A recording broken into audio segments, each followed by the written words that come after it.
purpose needs to have these 3 A's. And so the first is actionable, which we've been talking about. If you're not living in action, the purpose statement or lofty whatever doesn't matter. So it's actionable. It's about the things you do every day. Second is that it's aligned to your position, right? That if you're not a researcher or a billionaire, I don't really want you focused on healing cancer, because you just don't have the resources to do it, right? So like get your mammogram, have your family get colonoscopies. You can manage cancer in that way, but you don't have the skill or the money to really conquer it. And so don't worry about that. Focus where you are. So it needs to be aligned. And the last is that it really needs to be authentic.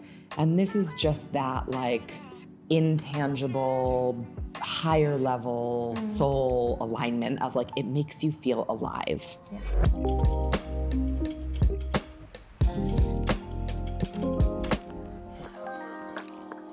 Welcome to the Bountifull Podcast, where we explore what it means to live a bountiful life. Today we're diving into a conversation about purpose, what it means, how it evolves, and its profound impact on our personal and professional lives.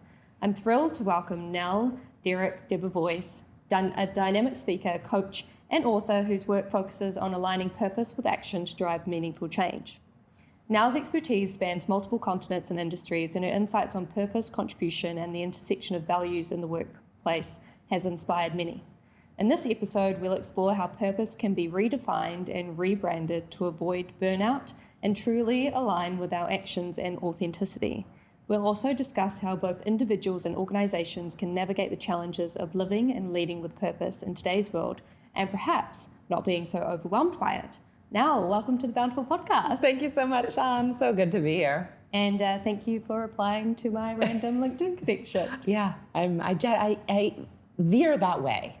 Sort of LinkedIn promiscuous. Yeah. Love that. Awesome. They should have a tag on LinkedIn when people are slightly more open-minded. Yeah, totally. Love that. I guess obviously first. Do you want to share a little bit just about your background and your upbringing and I guess how we arrived here today in New York? Yes, indeed. So it's an actually important part of my purpose story is that I grew up in Hartford, Connecticut, which is about probably 100 miles north of here, and with love and respect, sort of a shitty New England city.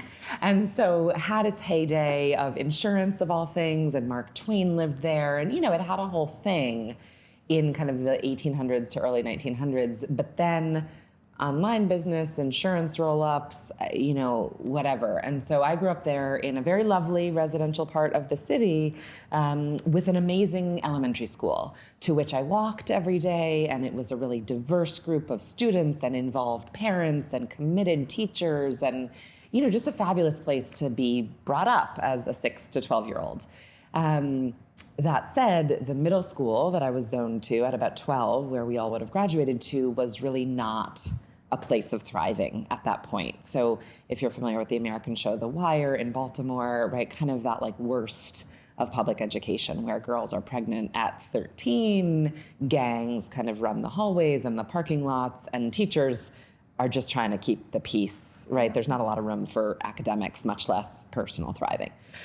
And so my mother, a very heartful full-time massage therapist, so not a ton of financial resource, honestly, as a self-employed therapist, but the knowledge to know that about 400 yards that way, 350 meters, was a town line over which very well-funded, also diverse, but well-resourced and kind of nationally award-winning school system, West Hartford. Yeah.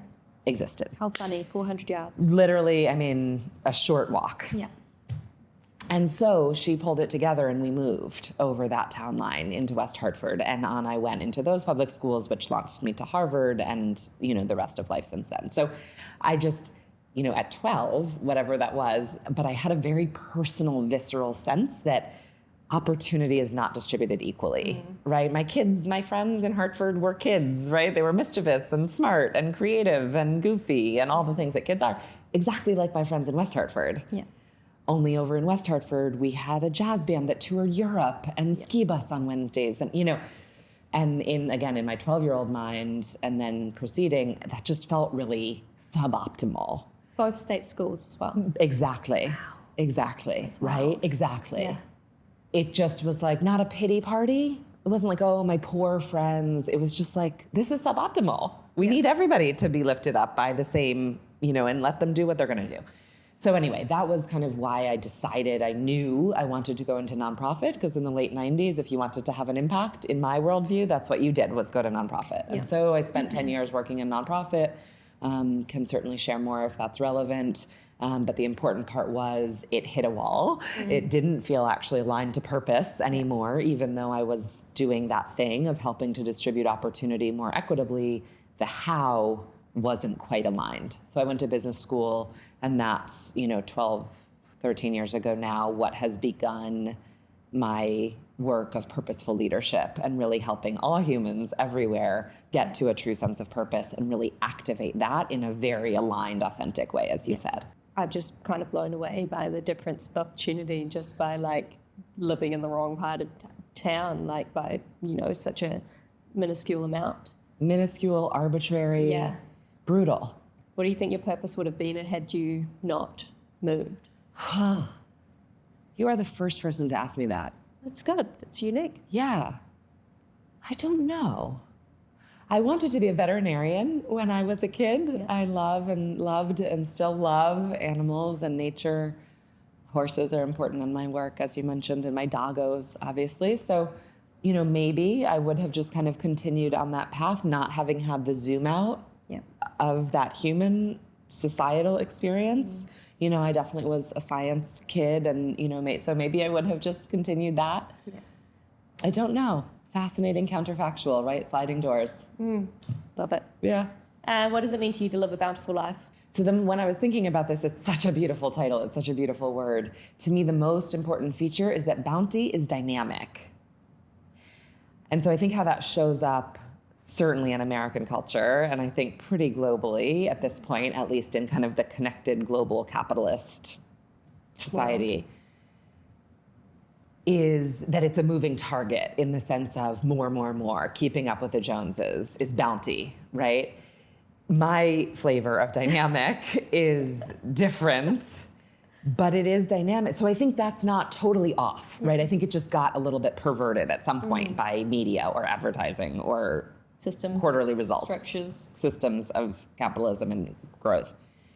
The dynamism that I see to bounty is of growth, is of wanting more, of more truth, more closeness to our deepest selves, right? And that's not, yes, I say I had this awakening, this realization at 12, and it has evolved 32 32 full years since then, and I hope will continue till the day I die. So I think bounty is about never being satisfied, not in a commercial, materialistic or desperate way, but in a curious, seeking way toward that truth of each of our own lives. digging further into ourselves. Do you have a worldview, or how do you see the world? I love that question too, and I was thinking about it. I think the pieces of it are that self-connection and awareness is the building block of everything, of impact, of love, of achievement, of success, of bounty. Connection. And I think about it, me, we, world is kind of this framework that we can get to in my work. And so that's the me piece, right? Is that self-discovery, that continual self-learning is the foundation. The we piece is that everyone is good. Everyone, 1%-ish of the human population are sociopaths and psychopaths. Yeah. And so it's not their fault, but they do not have, the common good in mind. But everyone else does not wake up wanting to burn more carbon than they need to, or to be biased against a certain religious group, or to be misogynistic. They don't. It's a I'm not saying they aren't behaving that way in some cases, but it's a perversion of media, of, the other systematic biases that they're coming against, whatever. But we don't naturally, in our truest selves, we don't want bad. And then the world dimension is just that there is a universal wisdom. So whatever your spirit or not may be, God or fate or kismet or spirit, whatever, there is a universal wisdom. Yeah. It's going to be an interesting season. We're kind of going like contribution, purpose, ending on life in a capitalist society. And then we've got a few NASA scientists in the middle that can take us into the upper echelon. So it's going to be a wild ride. Yeah. And then I guess, how do you see yourself in that? I had, since our call, just Friday, so 5 days ago, I was in a really bad car accident. Oh, no. Yeah. Okay. Yeah. I'm sorry. Thank you. I hit a big landscaping truck head on. So 10 of 8 a.m., I'm headed to my trainer, as I do twice a week. Yep. Driving down the street in August traffic, which is a little slower in Greenwich, but, congestion. And my friggin' phone lit up in the cup holder. I looked down, which is not my worst offense, right? I know, we know I shouldn't do this. And I do. I quit to check the directions. So this was not, as I remember, I looked down, and the next thing I remember was the emergency support on my car calling and asking, and I woke up. So I am sobered, in touch, seeing very clearly colors and shapes. You're like holding on. Yeah, but not gripped. Yep. Thank God. I am fine. I have a little airbag bruise. The other people were fine. They were high in their truck cab and above the damage. My dogs were not in the car, which they normally would have been in that car, all the blessings. And so I just feel really connected, I think, and deeply grateful to the angels and the microsecond factors that mean that I'm okay, that they're all okay, that everyone is okay.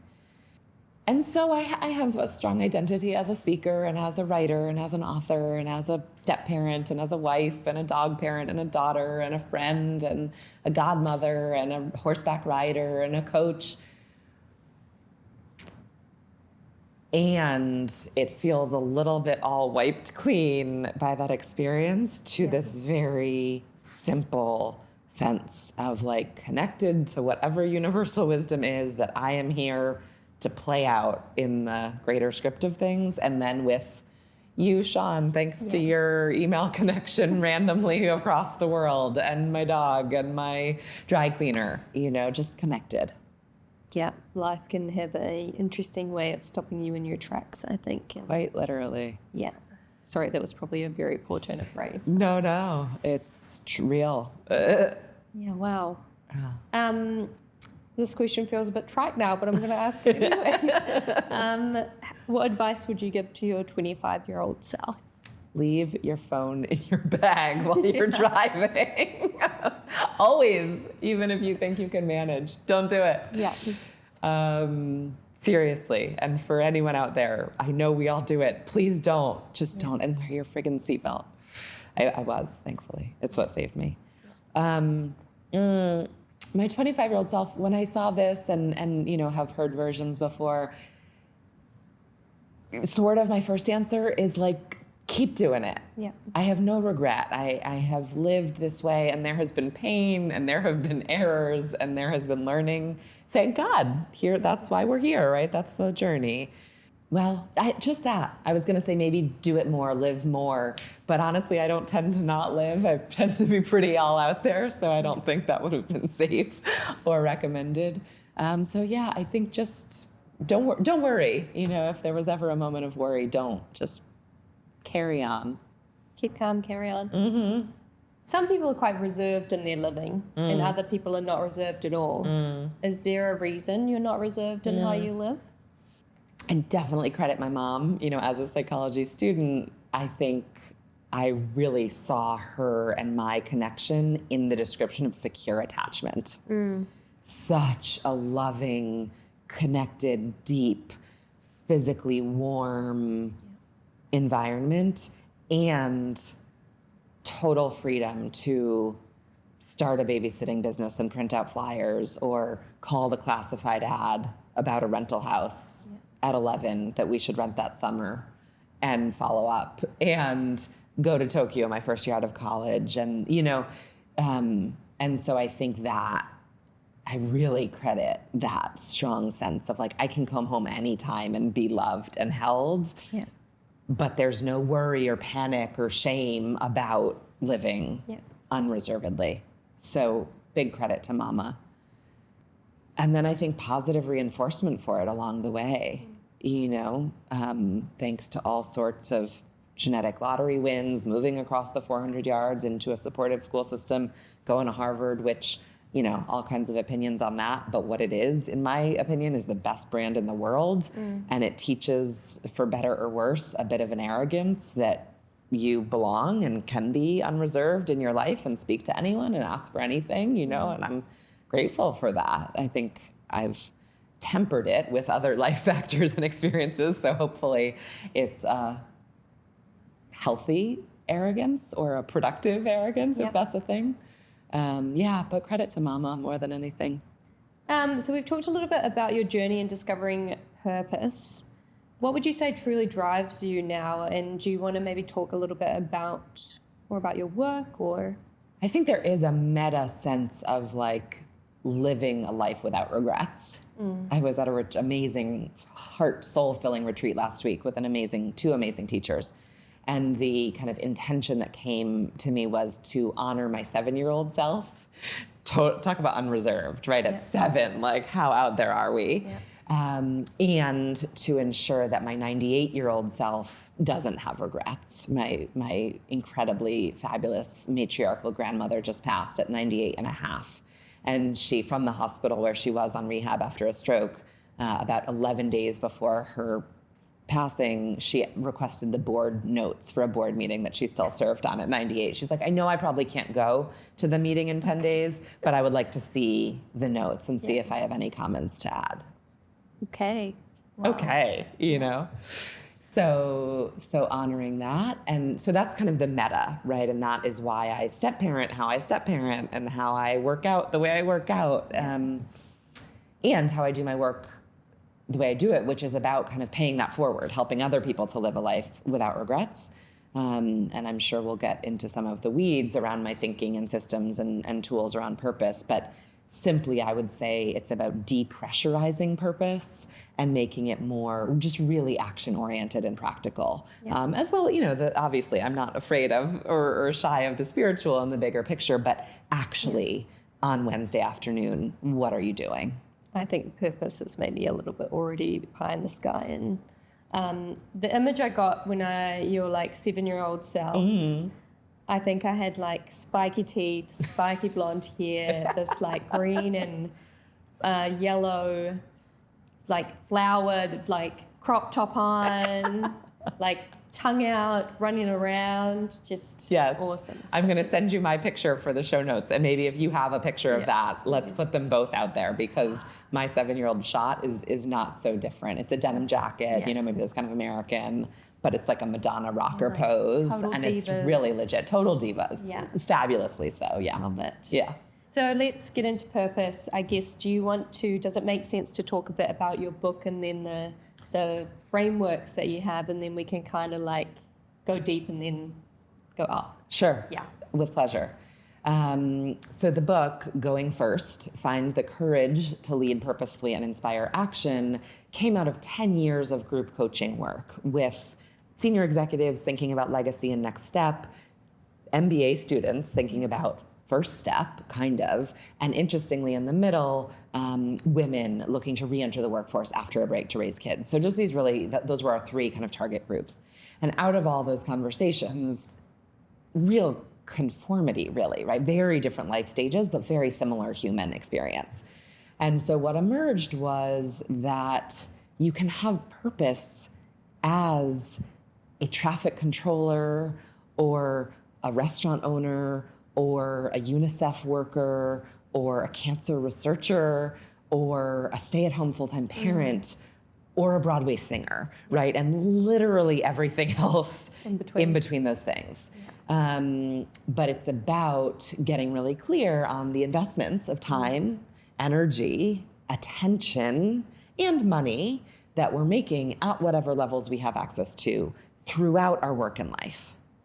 And so that created this very, very simple universal human dashboard of 6 spheres of impact, right? So what we invest in ourselves and our well-being in all the forms, our family and friends around us, how we care for elders, how we raise children, how we support friends. And then more traditionally and externally, our job, right? The role we're paid or somehow compensated for, our workplace, because that can be different, what we do for our workplace versus our specific role that we're paid for. Our community, right? Virtual, local, whatever that is. And then our money, what we buy. No matter how much money we have, we're buying things, right? What do we buy? Who do we buy them from? What we invest, certainly at whatever level, and what we donate to. And so just this very simple map of inputs I saw really helped people bring it down to earth, bring it down to Wednesday afternoon and get out of this high, lofty, never achievable. I'm going to save all the orangutans in all of Eastern Africa and they're right. Solve climate change all by myself. All by myself. Yeah. No, please don't try to do that. Yeah. And so those inputs result in outputs in this me, we, and world dimension. And so it becomes actually this really kind of unromantic, straightforward, like investment equation. You know, again, self-confessed, kind of type A, kind of analytical, right? But that's what it is. And so if you can look at that very plainly, you start to have a sense of like, what is bringing me alive out of all these things in all these spheres that I could do, and how are they turning out? I don't know, right? I worked in nonprofit for 10 years in a very apparently aligned way to this sense of purpose. I woke up at 12. One day I woke up and I was like, shit's broken. This is not okay. I missed my father's funeral. My marriage is falling apart. I'm professionally unfulfilled and I'm crabby with all of my hardworking, talented, dedicated colleagues. What happened, right? And turns out I came to business school and lived in Manhattan and worked with consumer product goods marketing executives, and that felt more purpose aligned. Yeah. Right? So it's watching the inputs, the outputs, and then evolving what you're doing and why. And purpose shifts. It's not like once you got it, it's not there forever necessarily, right? I think there's, some people talk about like big P, little p, right? Or however you want to, big P is that kind of bigger, higher level abstract philosophical worldview element. And look, I do think that there's a seed in our belly when we are conceived and come through life. And so I think that stays true. But that's really high level. And I'm not even sure that it's like verbal. Yeah. It's a spirit thing. And I think that really does carry through, right? And if I look at that 7-year-old picture, I see me in there. So I think there's a deep consistency. Yeah. How you do it, or maybe even the words that you put to it, totally evolves, as it should. Yeah. Right? Love that. So I've got a question here. You might have answered it. But so with purpose being such a grand concept, how can people start finding their purpose, especially when they feel either lost or directionless? Yeah. I think, everyone has the different learning styles, right? And so some people, I think, really thrive in that kind of let me write this high-level, lofty statement and then ladder down.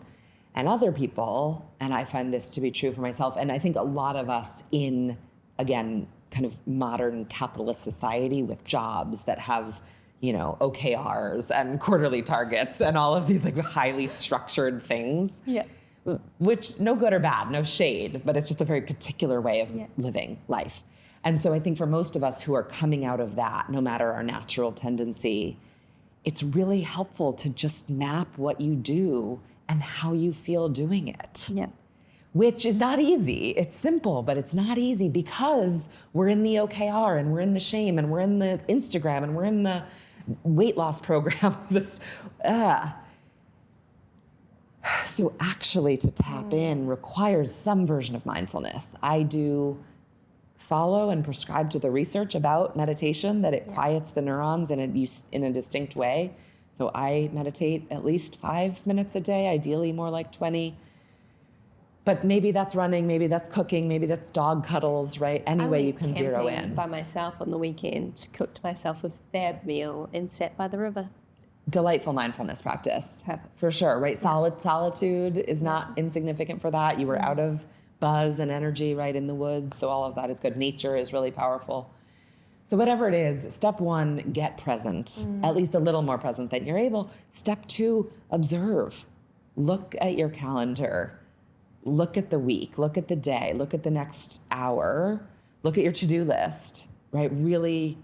And then three, feel and listen and know that that might not come easily. Again, it sounds really simple, but it's not easy to get. It's a practice. You'll get better at it if you just keep trying. And step one, get mindful. Step two, observe. Step three, feel.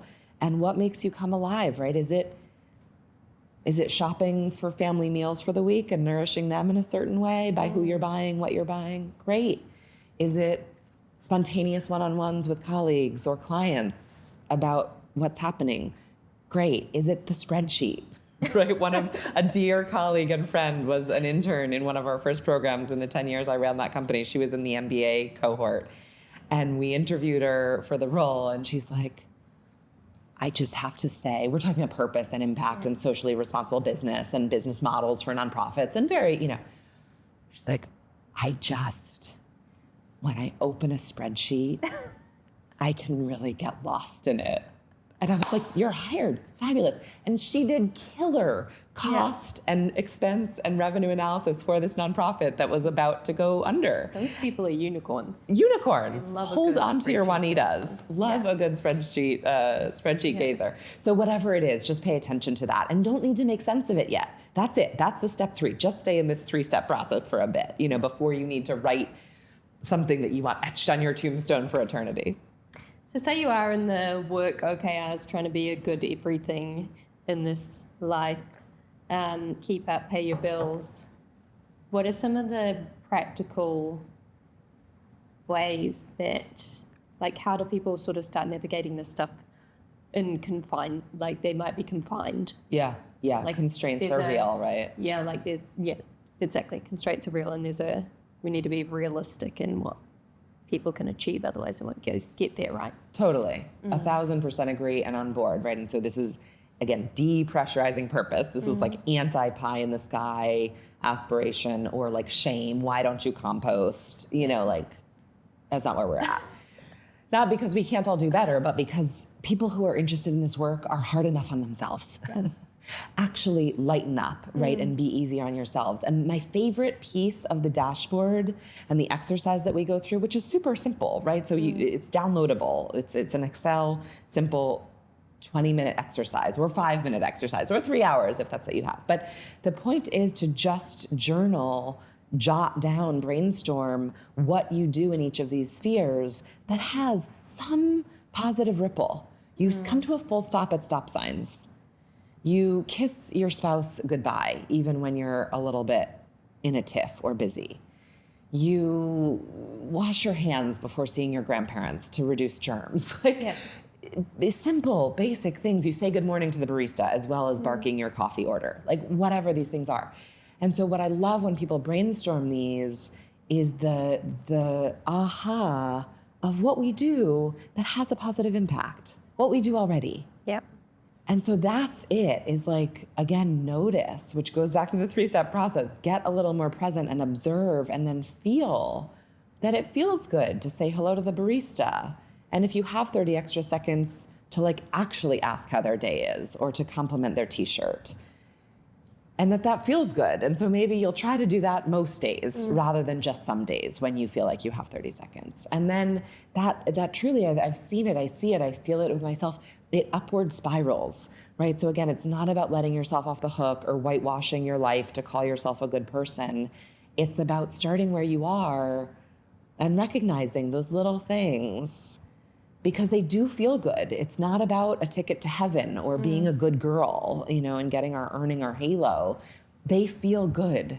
And so the upward spiral is real for me, which ripples out to we, which ripples out to the world. Yeah. And so I love to see people take credit and be like, I did make a really intentional choice to have a hard conversation so that I could be present to my sick parent, the chapter they were sick. And that felt really good and important. And by the way, it showed my direct reports that they could ask for the same or similar.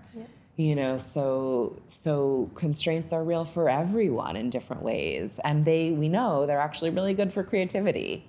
it turns out. So embrace your constraints, live within them, and notice the magic that you're already doing. Okay, should we talk a little bit about why you think purpose needs a rebrand? Yeah.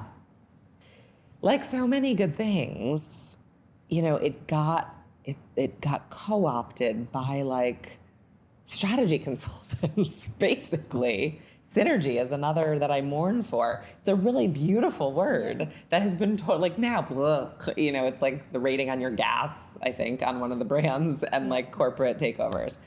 And so similarly, purpose was co-opted as a marketing tactic, right? Purpose branding is probably, I don't know, it would be interesting to see like Google results. I bet that still wins. And look, that is valid and valuable work.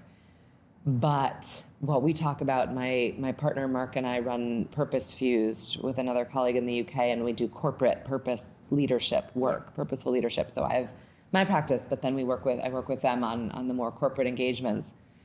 And it's beautiful work. And what we're doing, our approach is that we want it to make sustainable change, right? In a human organizational sense, not an environmental sense. That might be out there somewhere, but we just want it to be sustainable for teams so that it's affordable and impactful.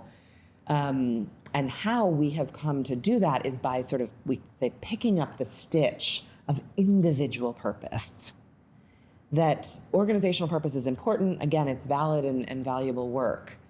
And organizations are purely assemblages of humans.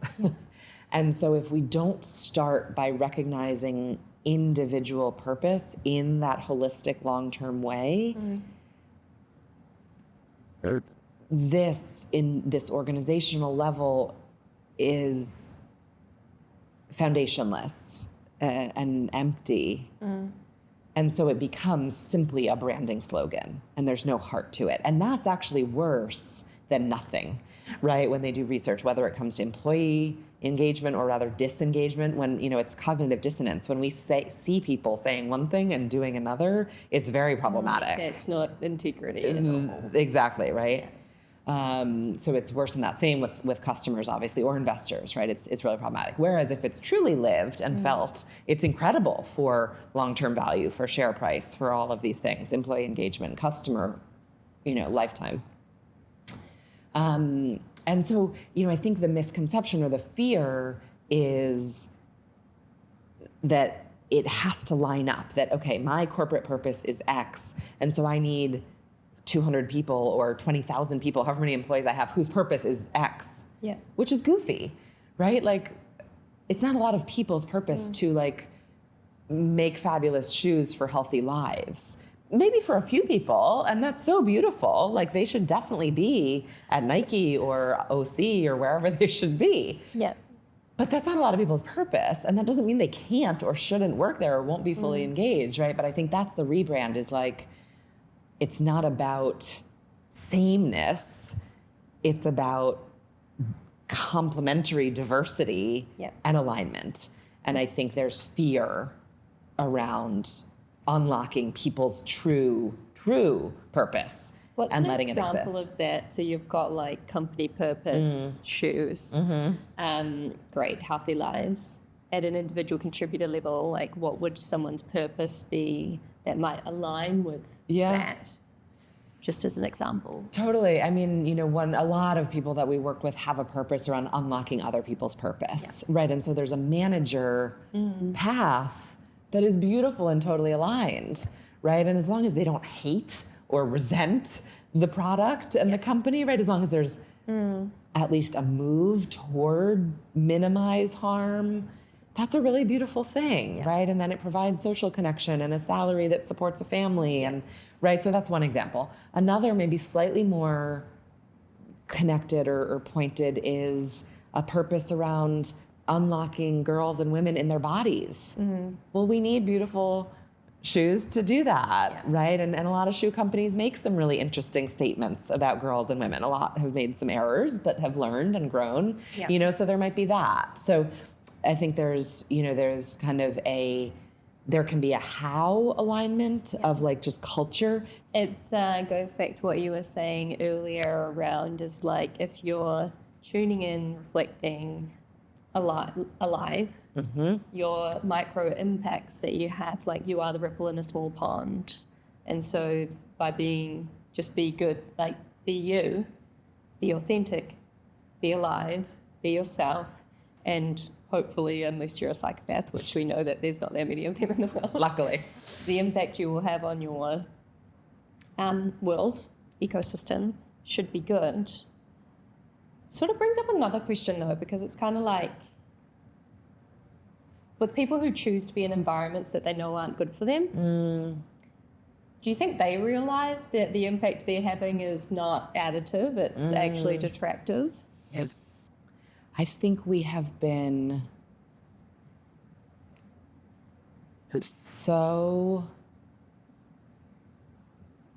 poorly educated about what we can expect, particularly from work, but also from education and to some extent in relationship and from media. And so we are so disempowered, poorly informed, beaten down, learned helpless, that, I mean, we say, well, we call it work for a reason. And that has the whole spectrum from like, it's hard, which, okay, right? There can be challenge in work. I don't disagree with that. But, well, of course it's toxic. Of course you hate your boss. We call it work for a reason, right? Our expectations are so low. It's so sad, hey? It's tragic, and good news, because I always am a silver lining person, pragmatically optimistic. COVID broke that. Yeah. I think we have like tried to like Band-Aid a lot of it and be like, it's not that broken. Yeah. When it is like fully, and it's not. There are good companies, there are good people, there are good leaders, there are good cultures, of course. There's a spectrum. We know it's bad for us, but we think that's how it should be. We don't even know it's bad for us because it's work and it pays well or it's prestigious. Yep. So it's a really good question. My angle at it, the thing that I have written about and thought about is I say that insecurity is selfish. In the bad selfish way, not in an enlightened self-interest or a long-term selfish Seth-Godin way. Insecurity is selfish because if you're not in your best self or working to get there and be it like you were at 7, you're holding something back from the world and you're not letting that person be themselves because you're not modeling that and sharing that it's okay. And so I think there's a version of what you asked of unwellness. Choosing unwellness is selfish. Can we talk a little bit about the difference between purpose and contribution and maybe how one leads to the other? Yeah, absolutely.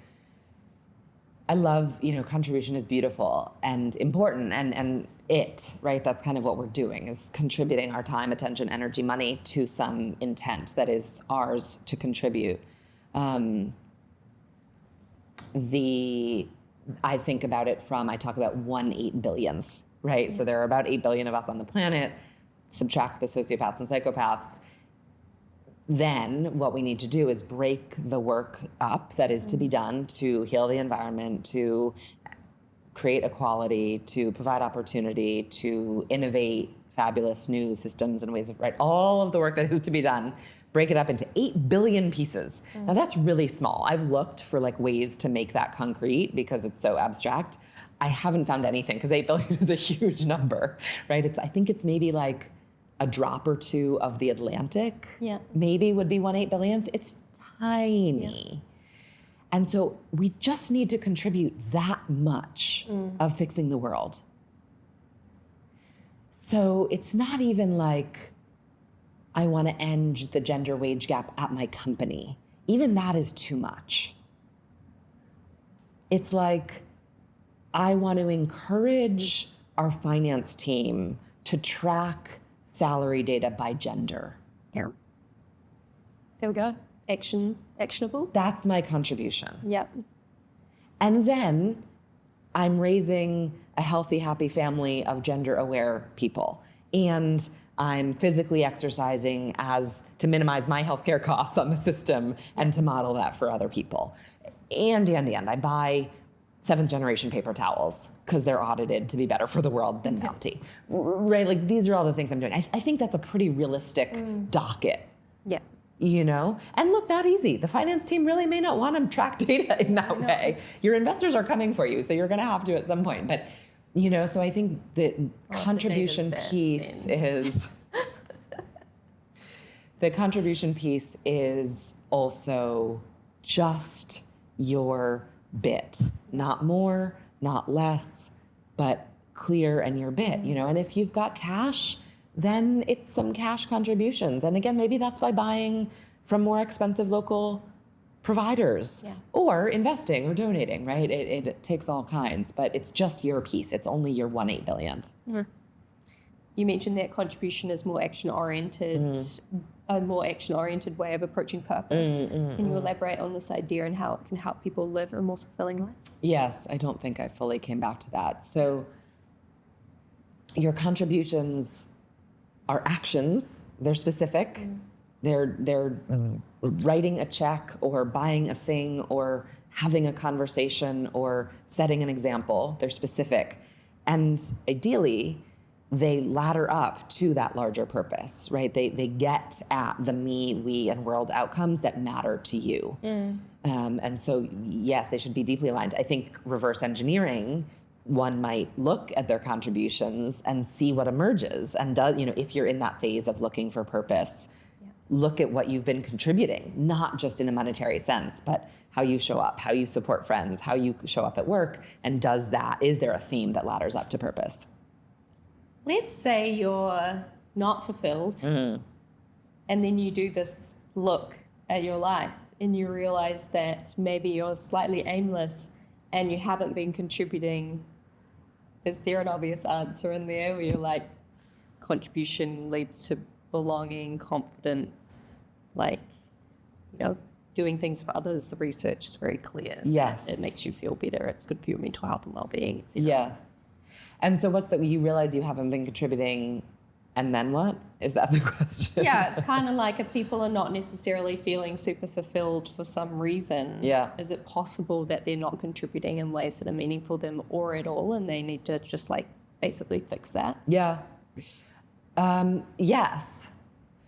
Again, I really think it is very few of us who are truly not contributing anything positive. Like, I really think that would probably get you a DSM-4 sociopath diagnosis, truly.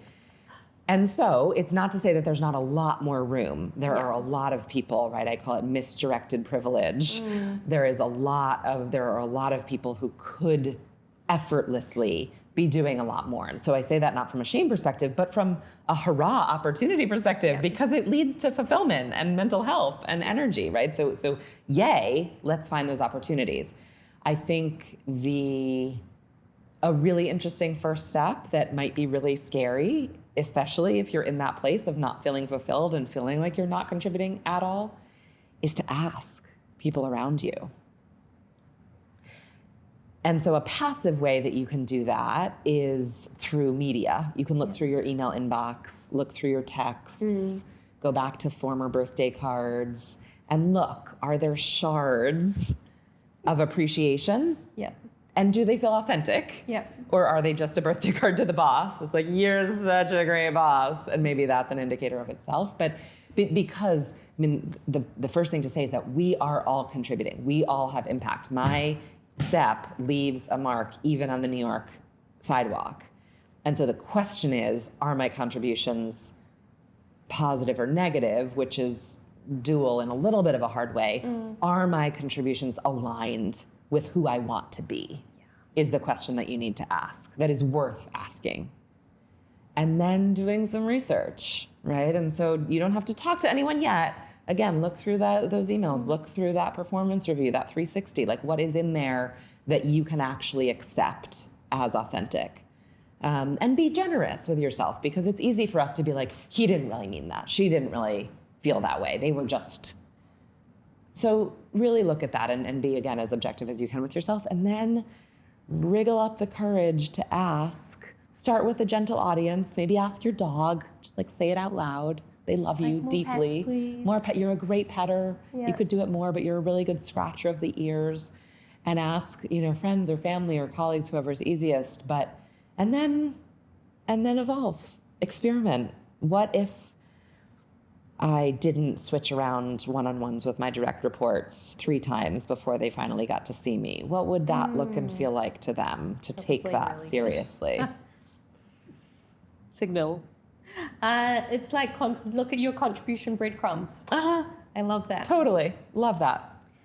We might have covered this, but it's sort of the last one in this section. How do you balance the idea of purpose with the need to contribute to others or the world around you? Do you think there's a tension between the two, or do they complement each other? I think they totally complement each other. No one's, if someone comes forth with like, my purpose is to get promoted and have a 6-pack this summer, I'm like, doesn't tick the boxes of purpose. Like, that's a wrong answer. Yeah.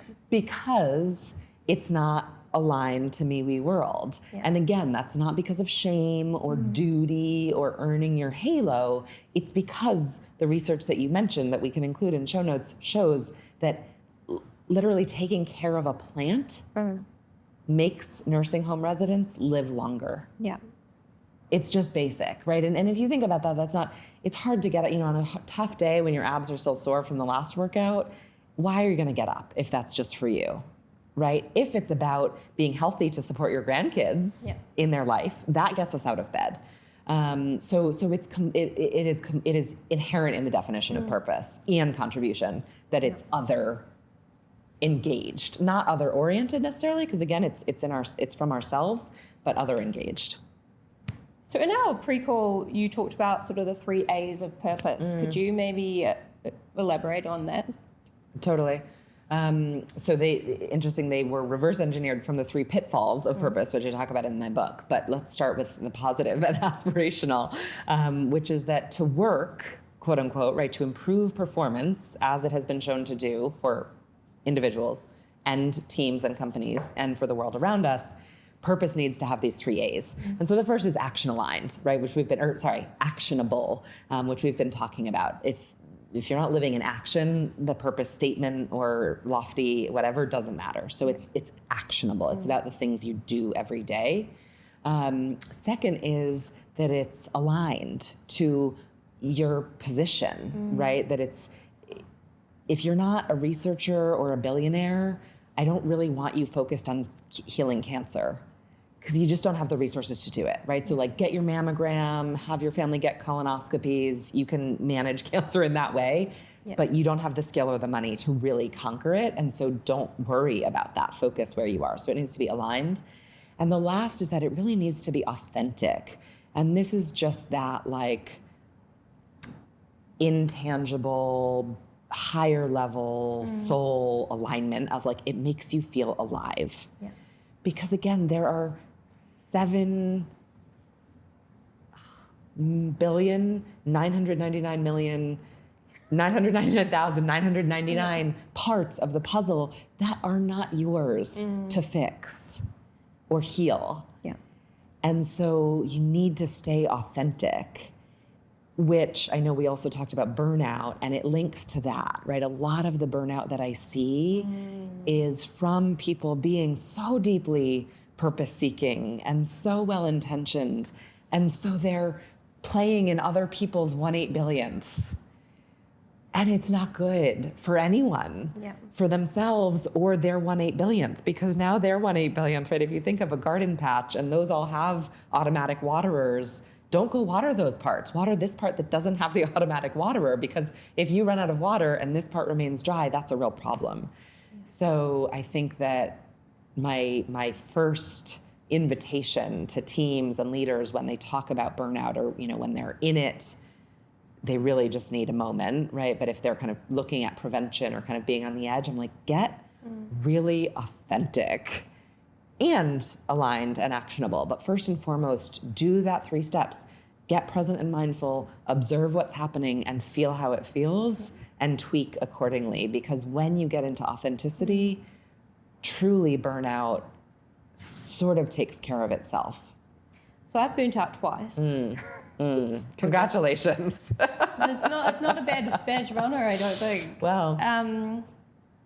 But I kind of like to analyze that in a way. It's like some of the reasons, so I just take the last time. Please. That's soonest. I think one of the reasons I feel like I burnt out was because I was doing back the clock hours. So I was doing like New York time zone and then London. So I was on in the morning and then nighttime for like 10 weeks in a row. That was kind of fine, but it's almost like because I didn't necessarily have the resources. What I told myself was I didn't have the resources to do what I needed. So is that like on me for not like getting them, or is it on someone else not looking after their patch so I could look after my patch? So there's that, but then there's also a like, well, if it was like my company, my business, my something, was it a personal alignment question for me, and like a maybe lack of authenticity, and like maybe this wasn't the right job for me, or what do you think about that?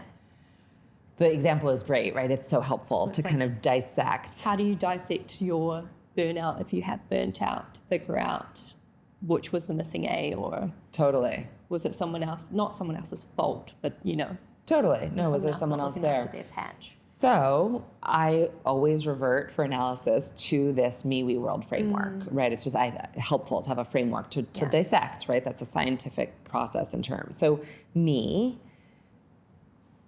all kinds of questions there, right? Like, were you following what you knew you needed about sleep?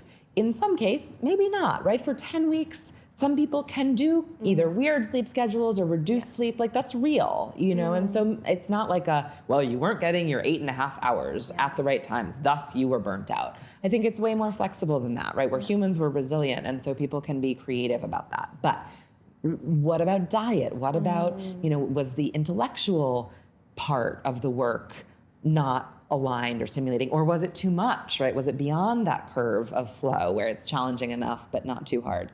So there's all those like me factors. Were you not setting boundaries that you needed to just set? And I don't think it's not a blame game or a rejecting of responsibility. And as a direct report or a contractor, whatever relationship that was, you are someone's patch to water.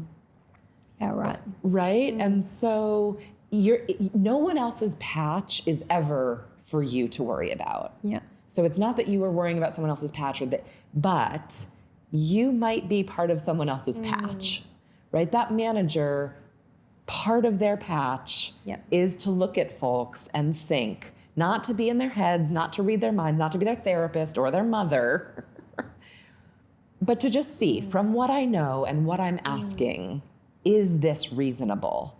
Or simply, do I need to check in? Maybe I don't need to decide if it's reasonable or not, but do I need to check in?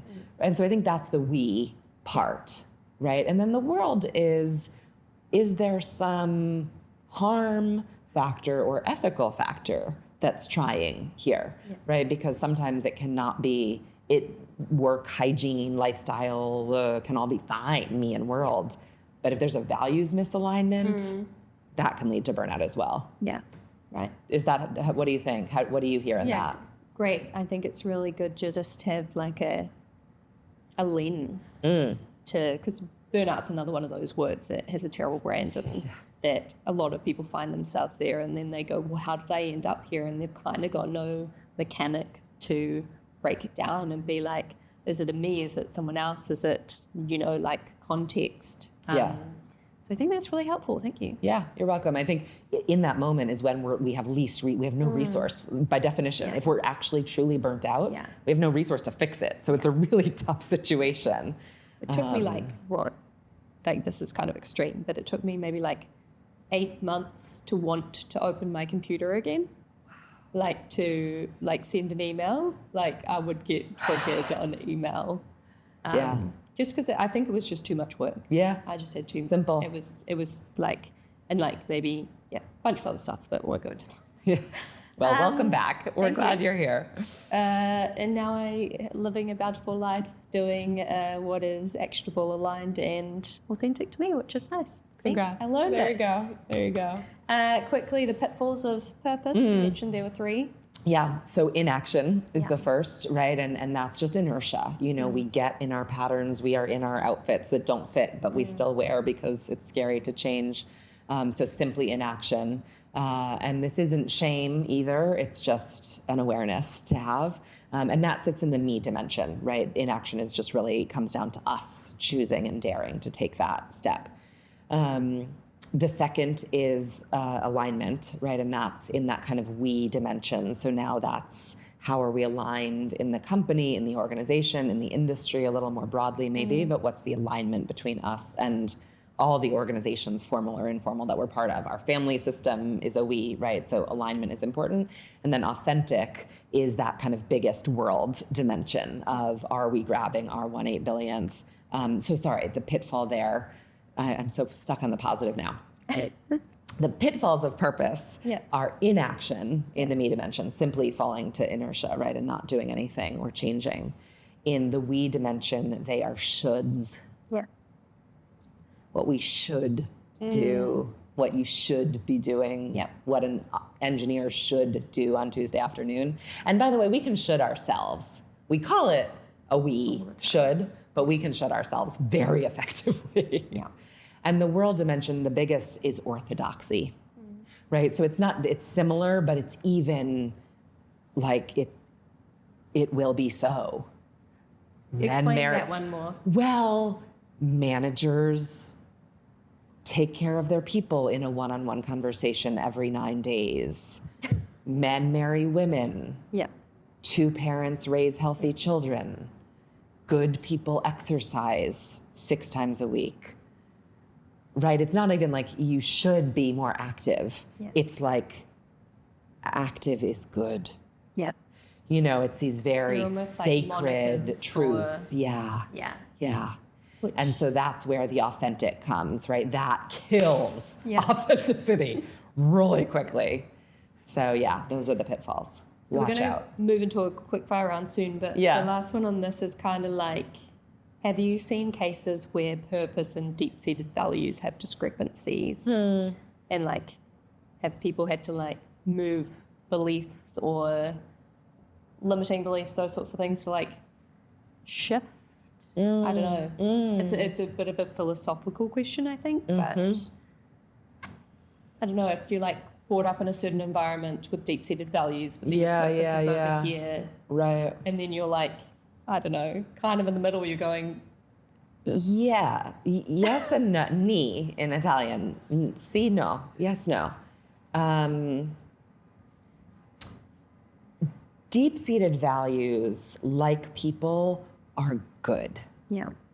No one has a value about bias or violence. So true values do not misalign with purpose. Yeah. Certainly what I see is a refinement of values, right? Because values are like honesty and truth and peace and love and hard work and determination, right? A lot of us sort of walk around with values like that because we've never really had to do the work. So an important part of our process is refining those, getting down to like 3 to 5. Do your values cards. Do your values cards. And my invitation is add a sentence that actions the value. Because we may both hold truth as a value, but mine is truth. I have the courage to speak what's real for me. Yours might be truth. I am committed to always looking deeper. Beautiful. Yeah. I think we can agree. Both are right for truth. You could find a dictionary definition. That's fine. But they bring they then connect to action. So I know what I'm going to do on Tuesday afternoon. So do your values cards and add a sentence that actions them. Love it. And then true refined values are totally in alignment with purpose and actually can be a really interesting back and forth, right? Play with that purpose statement, go back to the values. Are the values actually telling you something that nuances the purpose and makes it more authentic and your own? But family values or deep-seated values or cultural values are actually orthodoxy in like a princess costume. You know? Brilliant. Yeah. And so those I've certainly seen clients have to strip of the princess costume to see. Pitfalls. Yeah. Yeah. Yeah. Brilliant. Quickfire questions. Cool. Are you ready? Ready. What, in your opinion, is the most underrated fruit or vegetable, and how do you like to have it? I love this. Maybe pomegranate. And I like to have it after banging the seeds out. I know there's some like Instagram, like cut it and it floats or whatever, and that's very elegant. No, I like to cut it in half, put it in the sink, and bang it with a big serving spoon. And the red juice, blood, like goes everywhere, and it's messy, and they fall out, and it's so satisfying. And then you eat the sweetness. Your 7-year-old self just really 1,000%. came to me there. Yes.